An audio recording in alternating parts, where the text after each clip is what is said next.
আসসালামু আলাইকুম। সকল মৎস্যচাষী ভাই বন্ধু জানাচ্ছি প্রাণঢালা শুভেচ্ছা। আশা করি আপনারা সকলে ভালো রয়েছেন। আর আমরা আজকে ভিডিওতে আলোচনা করব পুকুরে মাছ চাষ করার সময় যে মাছ কেন খায় বা মাছ কেন বেঁচে থাকে।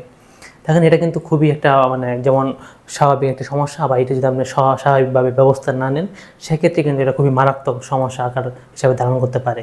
সেক্ষেত্রে কিন্তু আপনার পুকুরে সকল মাছ মারা যেতে পারে, সেক্ষেত্রে আপনি লসের সম্মুখীন হবেন। যদি মাছ মারাও না যায় সেক্ষেত্রে কিন্তু মাছের যে খাদ্যের মাধ্যমে যে মাছের দৈহিক বৃদ্ধি সেটা কিন্তু যত সময় হবে না, যার ফলে আপনার মাছের এফসিআই বেড়ে যাবে, আপনার উৎপাদন খরচ বেড়ে যাবে, আপনি লসের সম্মুখীন হবেন। যার জন্য এই ব্যাপারটি আপনাকে খুবই সুন্দরভাবে জানতে হবে, এবং খুব সুন্দরভাবে আপনার এই ব্যাপারটিকে মোকাবেলা করতে হবে, এবং এই সমস্যার সম্মুখীন হলে সেটার বিরুদ্ধে আপনাকে অবশ্যই প্রতিরোধ করে তুলতে হবে। তাই সম্মানিত দর্শক, আপনি কীভাবে আসলে এই সমস্যা থেকে মুক্তি পাবেন বা কী কারণে সমস্যা হয়ে থাকে সেটা নিয়ে সম্পূর্ণ ভিডিওতে আলোচনা করবে। তাই সম্পূর্ণ ভিডিওটি দেখার জন্য বিশেষভাবে অনুরোধ করা হলো। আর আমাদের চ্যানেলে যারা এখনও সাবস্ক্রাইব করেনি তারা আমার চ্যানেলটি সাবস্ক্রাইব করে পাশে থাকা বেল আইকনটি বাজিয়ে দেবেন, যাতে মাছ চাষ সম্পর্কিত কোনো তথ্য বা পরামর্শ মিস না হয়। সম্মানিত দর্শক, আসলে এই সমস্যা কী কারণে হয়? আমাদের যে প্রথম যে কারণ সেটা হচ্ছে আমরা সঠিক ঘনত্বের বেশি আমরা মাছ দিয়ে থাকি। যেমন আমরা স্বাভাবিকভাবে মনোসেস তেলাপিয়া মাছ প্রতি শতাংশে আমরা 200 পিস বা 250 পিস দিয়ে থাকি। কার্প মাছের ক্ষেত্রে 30 থেকে 35 পিস মাছ আমরা দিয়ে থাকি। পাঙ্গাসের ক্ষেত্রে 90 থেকে 100 পিস বা 120 পিস মাছ আমরা দিয়ে থাকি। হ্যাঁ, প্রত্যেকটি মাছেরই কিন্তু আলাদা আলাদা মজুদ ঘনত্ব রয়েছে। সেটা নিয়ে আমাদের চ্যানেলে একটা ভিডিও রয়েছে, সেই চ্যানেলের ভিডিওটি আপনারা দেখে নেবেন। যদি আপনাদের সুবিধার্থে আমি সেই ভিডিওটি আমার ডেসক্রিপশন বক্সে দিয়ে দেবো, যাতে আপনারা সহজেই এই ব্যাপারটা দেখে নিয়ে আপনারা উপকৃত হতে পারেন। তো এখন আমরা আলোচনা করব মাছ কেন খায়। এটা তো প্রথম আলোচনা। আপনার যদি পুকুরের ঘনত্বের মজুদ ঠিক না থাকে সেক্ষেত্রে কিন্তু পুকুরে অক্সিজেন ঘাটতি হতে পারে। কারণ একটা পুকুরে যেহেতু আপনি প্রতি শতাংশে 200-250 পিস মাছ আপনি মজুদ করতে পারলেন, সেখানে কিন্তু ওই পর্যাপ্ত পরিমাণ অক্সিজেনের ব্যাপারটা থাকে। হ্যাঁ, কিন্তু আপনি যখন এই ঘনত্বটা বেশি করবেন সেক্ষেত্রে কিন্তু আপনার পুকুরে অক্সিজেনের ঘাটতি হতে পারে, সেক্ষেত্রে কিন্তু মাছ খাবে। এছাড়াও আরও কারণ হতে পারে আপনার পুকুরে যদি আমরা কিন্তু পুকুর সংস্কারের সময় কিন্তু বলে থাকি যে আপনারা অবশ্যই পুকুরে খুব সুন্দরভাবে সংস্কার করবেন, এবং কাদার যে ব্যাপারটি, যদি পুকুরে অতিরিক্ত কাদা থাকে সেক্ষেত্রে কাদাগুলো অপসারণ করবেন। সেক্ষেত্রে অনেক মৎস্যচাষী বাইরে কিন্তু এই কাদা অপসারণের প্রতি একটা অনীহা কাজ করে অনেক মৎস্যচাষী বাইদের, যার ফলে তারা পুকুরে অতিরিক্ত কাদা থাকে এবং সেই কাদা থাকার ফলে সেখানে বিভিন্ন গ্যাসের সৃষ্টি হয়। সেই বিভিন্ন ক্ষতিকর গ্যাসের কারণে কিন্তু মাছ খেতে পারে। এখন আপনি কীভাবে বুঝবেন যে আপনার পুকুরে মাছ খাচ্ছে, বা আপনাকে কোন মাছটা সিগন্যাল দেবে? আপনার পুকুরে যদি সিলভার কাপ এবং মনোসেস তেলাপিয়া মাছ থাকে সেক্ষেত্রে কিন্তু দেখবেন সবার আগে মনোসেস তেলাপিয়া এবং সিলভার কাপ মাছ আপনাকে খাওয়ার সর্বপ্রথম তার কাজটি করে দেওয়ার মাধ্যমে আপনাদের বোঝাবে যে আসলে মাছ খাচ্ছে বা পুকুরে অক্সিজেনের ঘাটতি রয়েছে। সেক্ষেত্রে আপনাকে অবশ্যই সাবধান থাকতে হবে। পুকুরে যদি অক্সিজেনের ঘাটতি হয় সেক্ষেত্রে কিন্তু আপনি যদি পাবদা মাছ চাষ করেন, পাবদা মাছও মারা যেতে পারে। হ্যাঁ, তাছাড়া আপনার পুঁটি মাছ চাষ করেন, পুঁটি মাছও মারা যেতে পারে। হ্যাঁ, আর সিলভার কাপ সবার আগে মারা যাবে। মনোসেস তেলাপিয়া মাছ মারা না গেলেও সেটা ওই স্বাভাবিকভাবে যে সেই বৃদ্ধিতে ব্যাঘাত ঘটতে পারে। হ্যাঁ, ঠিক আছে। তার জন্য আপনাকে অবশ্যই সঠিক পরিমাণে মাছ মজুদ ঘনত্ব দিতে হবে। সঠিকের বেশি মাছ মজুদ ঘনত্ব দেওয়া যাবে না। আর পুকুরে কাদা থাকলে সেটা যদি 6 থেকে 8 ইঞ্চি বেশি কাদা হয়ে থাকে সেক্ষেত্রে অবশ্যই আপনাকে কাদাকে অপসারণ করতে হবে। দেখেন, আরেকটি কারণে মাছ খেতে পারে, যেমন আমরা পুকুরে যখন খাদ্য দিই, অনেক মৎস্যচাষী বাইরে কিন্তু ডুবন্ত খাদ্য ইউজ করে থাকে। হ্যাঁ, ডুবন্ত খাদ্য ইউজ করার ফলে কিন্তু আমরা আসলে বুঝতে পারি না যে মাছ কী পরিমাণ খাচ্ছে, সেটা কিন্তু আমাদের বোঝার সুযোগ থাকে না। সেক্ষেত্রে যদি মাছ না খায় সেই খাদ্য কিন্তু একটা সময় গিয়ে মাটির তলদেশে গিয়ে বিভিন্ন বিষাক্ত গ্যাসের সৃষ্টি করবে, যার ফলে ওই বিভিন্ন বিষাক্ত গ্যাসের ফলে মাছ খেতে পারে। এই জন্য আপনাকে অবশ্যই বাসমান ফিড দিতে হবে। বিশেষ করে যারা মনোসেস তেলাপিয়া মাছ চাষ করেন তাদেরকে অবশ্যই বাসমান ফিড দিতে হবে। বাসমান ফিডের বিকল্প কিছু নেই মনোসেস তেলাপিয়া মাছ চাষের ক্ষেত্রে। সেক্ষেত্রে আপনি ডুবন্ত ফিড দিতে পারেন, সেটা হচ্ছে কি আপনার সপ্তাহে 2-3 দিন বা 3 দিন আপনি ডুবন্ত ফিড দিবেন।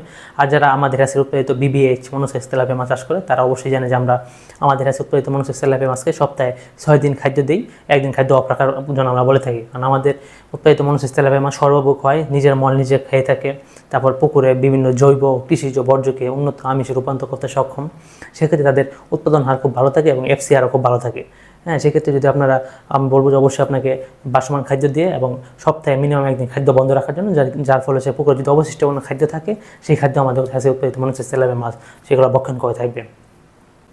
আরেকটি যে মেন কারণ, দেখেন আমরা মাছ চাষ করতে গেলে যে কোনো মাছ চাষ করি না কারণ আমরা একটু প্রাকৃতিক খাদ্যের উপর নির্ভরশীলতা আমাদের একটু বেশি, বিশেষ করে কার্প মাছের ক্ষেত্রে।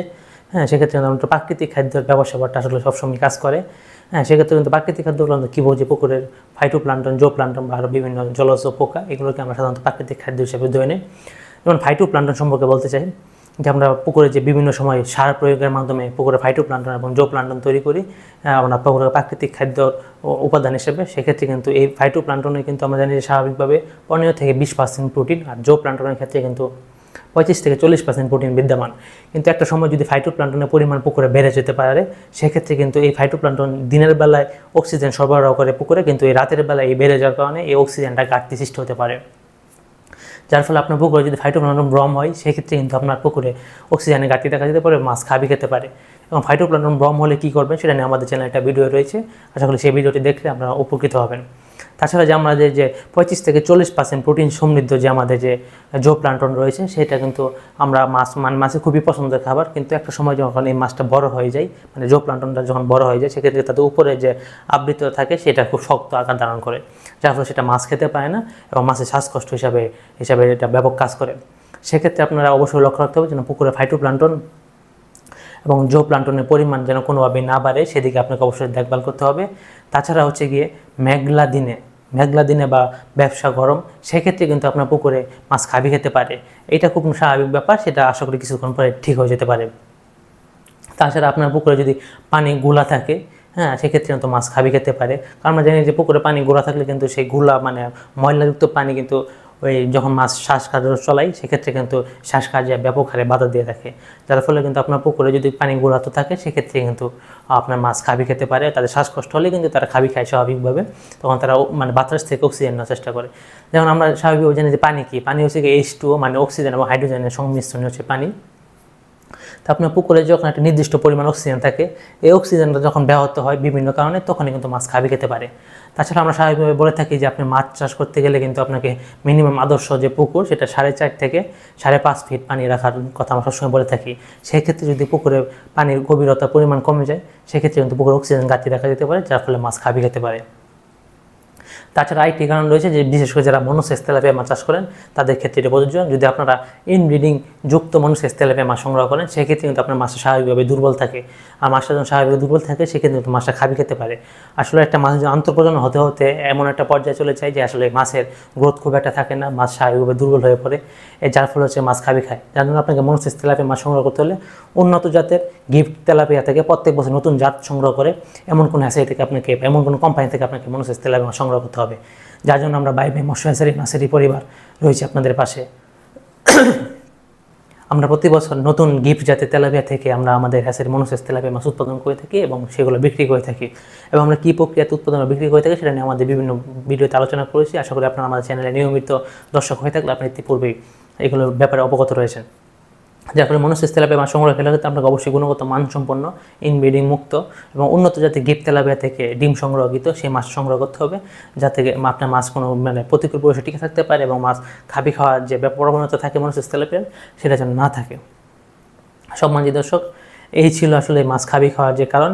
আর এই ক্ষেত্রে আপনাকে যে ব্যবহারটি চালু করতে হবে, সেক্ষেত্রে আপনার পুকুরে অক্সিজেন ট্যাবলেট আপনার পাশে সবসময় রাখতে হবে, যেন যে কোনো প্রতিকূল পরিবেশে আপনি অক্সিজেন ট্যাবলেট ব্যবহার করতে পারেন। আর যেহেতু এখন আমরা সবাই বাণিজ্যিকভাবে মাছ চাষটা করে থাকি, সেহেতু বাণিজ্যিকভাবে মাছ চাষ করতে গেলে কিন্তু আমরা এয়ারেটরের একটা ব্যবস্থা করতেই পারি।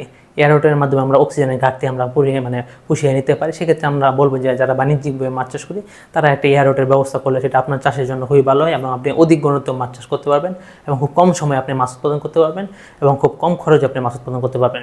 দেখেন, আপনার মাছ যখন খাবি খাবে, সেক্ষেত্রে কিন্তু মাছের স্বাভাবিকভাবে দুর্বল থাকে।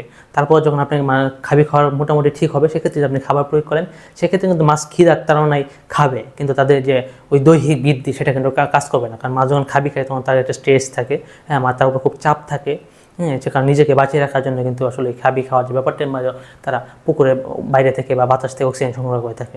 সেক্ষেত্রে যদি আপনি খাবার প্রয়োগ করেন, সেক্ষেত্রে কিন্তু তারা খাবার খাবে, কিন্তু তাদের যে দৈহিক বৃদ্ধি সেটা কিন্তু হবে না।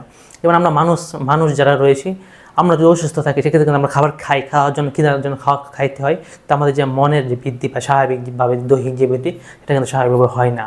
তার জন্য আপনাকে অবশ্যই সুস্থ সবল মাছ চাষ করতে গেলে এই ব্যাপারটি মাথায় রাখতে হবে। সেক্ষেত্রে আপনাদের অবশ্যই পুকুরে অক্সিজেনের যেন ঘাটতি না হয়, পুকুরে যেন ফাইটোপ্ল্যাঙ্কটনের ব্রম না হয়, জোপ্ল্যাঙ্কটনের যেন আধিক্য বেড়ে না যায় এবং সঠিক ঘনত্ব মজুতে আপনার চাষ করতে হবে।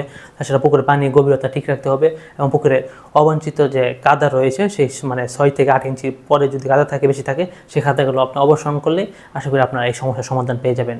এছাড়াও যদি আপনাদের কোনো সমস্যা হয়, সেক্ষেত্রে আমাদের হোয়াটসঅ্যাপ নাম্বারে আপনারা আমাদের পুকুরের ভিডিও এবং আপনার বিস্তারিত তথ্য আপনার ভিডিও করে পাঠাবেন। সেক্ষেত্রে আমাদের অভিজ্ঞ টেকনিশিয়ানদের মাধ্যমে আমরা আপনাদের সেবা নিশ্চিত করে থাকবো। সম্মানিত দর্শক, আর মাছ চাষ করতে গেলে অবশ্যই আপনাকে গুণগত মানসম্পন্ন মাছের পোনা সংগ্রহ করতে হবে। গুণগত মানসম্পন্ন পোনা সংগ্রহের বিকল্প মাছ চাষে কিছু নেই। বর্তমান সময়ে যেহেতু শীতকাল চলতেছে, সেক্ষেত্রে আপনি কার্পু মাছের পোনা এবং রেণু সংগ্রহ করতে পারেন। আর কার্পু মাছের রেণু এবং পোনা 3 পদ্ধতি আমাদের হ্যাচারিতে উৎপাদন শুরু হয়ে গেছে, যা আমাদের বিভিন্ন শর্ট ভিডিওর মাধ্যমে আমরা দিয়েছি আমরা কীভাবে উৎপাদন করে থাকি। সেক্ষেত্রে আপনারা চাইলে কার্পু মাছের পোনা এবং রেণু আমাদের কাছে সংগ্রহ করতে পারেন। সম্মানিত দর্শক, আজকে এই ভিডিওটা দীর্ঘায়িত করলাম না। আমাদের পরবর্তী ভিডিও আসার পর্যন্ত সকলে ভালো থাকেন, সুস্থ থাকেন, এই কামনায় বিদায় নিচ্ছি। আসসালামু আলাইকুম।